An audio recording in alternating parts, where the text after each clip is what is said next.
around validation. So we've got, I've started to validate a few products. Each time it is never a home run. There are always pros and cons to each one.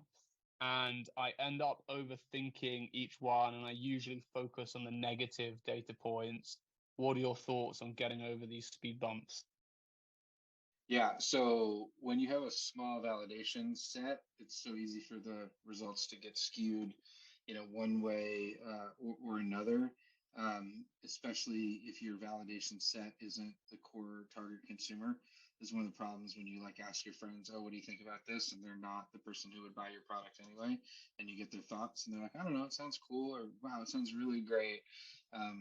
Friends tend to be like pretty supportive or pretty critical, but if they're not your target market and you're not getting feedback from your target market, that's just ultimately a distraction. And so you have to get in front of enough people who are the market for your product to get some level of validation. And you don't need a ton, maybe like 50 people, 100 people, just a large enough sample size to get some feedback. And then, really, at the end of the day, one of the things that I love about kind of pre-selling a product is that you can validate demand before even spending any money. So if you put your product out and you say, "We're doing a limited run of 200 of X, pre-buy, and you'll be the first one to ship, get in before they're all sold out." You can actually sell something before you even have to spend the money to develop it. And then if you don't get enough sales, you can just cancel. You can cancel the order and refund people's money and then move on. So I like that idea. Sell something before, get the money before you even create it. Because when people give you their money, that's the validation.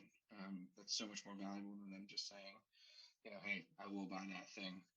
Have them actually buy it and see if they will, and then use that, as the marker. And then on the negative piece, yeah, I think naturally, especially early on,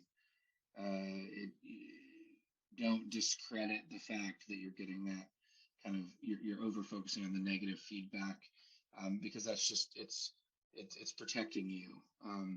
You're never going to feel 100% certain, but you want to feel pretty good about what you're launching, into the world. So if you're like, "Oh yeah, they're right about this or they're right about that," but at the end of the day, there's things that I've launched that I thought wouldn't be successful, or I had no idea, and they were really successful. And then there's especially like things that I've written that I thought were really great, and no one cared at all. So you kind of don't know what's going to hit, but pretty easy with a product because you can try to start selling the thing.